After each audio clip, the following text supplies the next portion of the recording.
Hello and welcome to another tutorial in the Coollab Discovery series. Today we'll have a quick and brief overview of this software.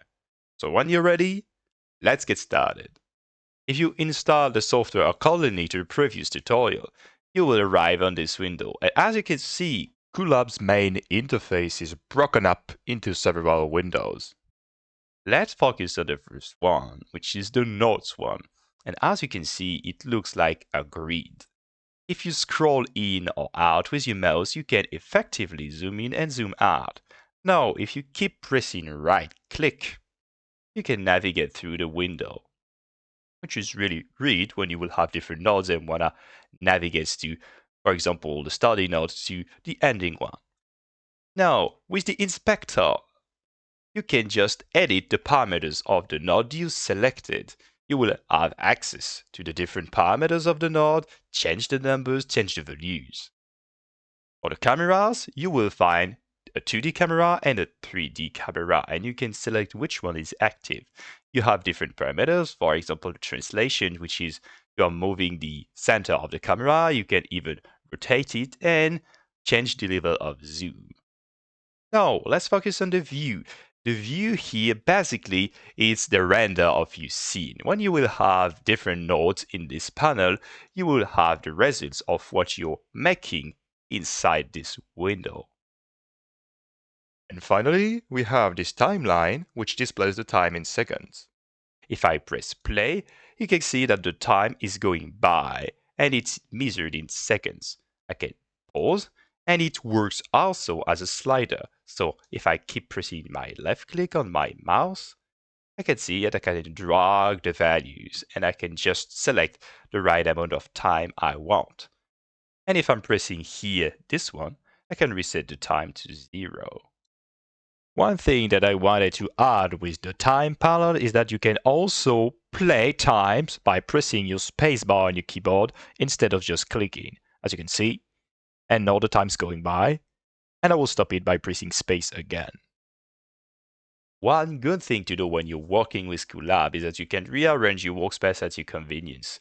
For example, if I want to move this inspector windows, I can just click on it, and hey, you see when I drag it on another space of the screen, there will be those blue thingy appearing on the screen, which is the docking system. So if I want to put it on the left side here, I can.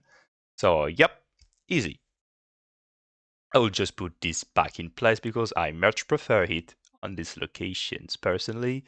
So, okay, it was it for the overview, and now let's try to add our first node inside the panel. So, just place yourself inside the nodes here, and you can right-click.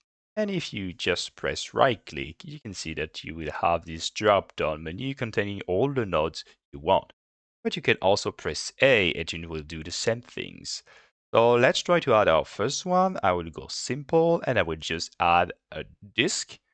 And here we go. Now I have the disk. I can just select the node and move it around the panels. And as you can see in the view panel, the disk is rendered. So great. So now let's have a closer look on the node we just created. So let's select the disk node, and as you can see appearing in the inspector tab, we have the access to all the parameters of the node, which are effectively here the radius and the center. But what are the radius and the center for this node? Those are two inputs. Basically, a node can come up with like 1, 2, or more inputs, but sometimes you can have non-inputs as well. The output, though, is always represented with this triangular pointy shape, and it's always pointing outside the node, here on the right side effectively. Regarding this main node feature, let's just move the node here. Let's add another one, so right click or A. I will press A, and let's add a grid. And as you can see that my view changed, because here the main node button is enabled on this node and not on the disk one.